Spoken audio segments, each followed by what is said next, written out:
Japan ने सन 1931 में चीन के शमाल मशरकी इलाके मंचूरिया पर कब्जा कर लिया और वहां अपनी मर्जी की हुकूमत कायम कर दी। यही वो लम्हा था जहां से चीन और जापान के ताल्लुकात तेजी से बिगड़ने लगे।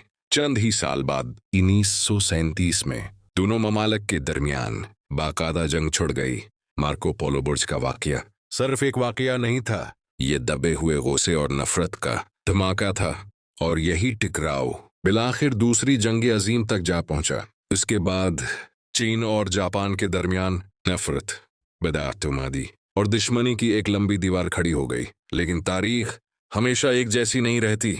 कई साल बाद चीन और जापान के दरमियान एक नया मुआहिदा तय पाया। इस मुआहिदे के तहत जापान को चीन में एक एस्टेब्लिशमेंट कायम करनी थी, मगर मुआहिदे की तकमील के बाद चीनी हुकूमत ने अचानक इस मुआहिदे को मनसूख कर दिया। ये फैसला जापान के लिए एक बड़ा धचका था। इसी दौरान चीन में एक बड़ी तब्दीली आई। चीन के नए वजीर आजम डेंग जियाओपिंग ने इस्लाहातों का आगाज किया। प्रणोर ओपन डोर पॉलिसी यानी खुले दरवाजों की पॉलिसी अपनाई। ये वो लम्हा था जिसने जापान को दोबारा मौके फराहम किया। आज की हकीकत ये है कि चीन में जापान के ताल्लुकात यूरोप से भी ज्यादा मजबूत हैं। अगर आप आज जापान से चीन का सफर करें तो शायद आपको 1 घंटे के अंदर फ्लाइट मिल जाए, और जापान से चीन जाने वाले तकरीबन हर जहाज की हर सीट भरी होती है, क्योंकि चीन में तिजारत के जबरदस्त इम्कानात मौजूद हैं।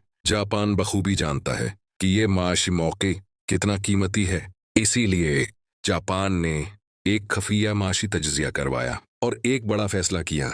एक सियाह के अल्फाज में जापान ने तय कर लिया कि चीन की तरफ से आने वाली हर छोटी बड़ी परेशानी, हर मामूली चुभन यानी पिन प्रिक्स, वो सब खामोशी से बर्दाश्त की जाएंगी ताकि माशी फायदा कायम रहे।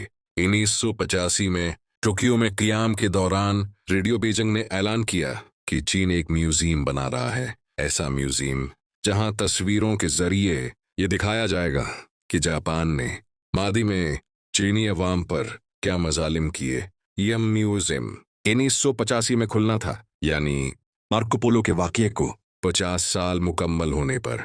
यह खबर जापान के लिए इंतहाई तकलीफदेह थी, लेकिन जापान ने गुस्सा नहीं किया, कोई रद्द-ए-अमल नहीं दिया, खामोशी अख्तियार की, क्योंकि जापान जानता था कि कभी-कभी खामोशी गुस्से से ज़्यादा ताकतवर होती है, और कभी-कभी जंग नहीं, माशी हिकमत अमली कौमों को जताती है।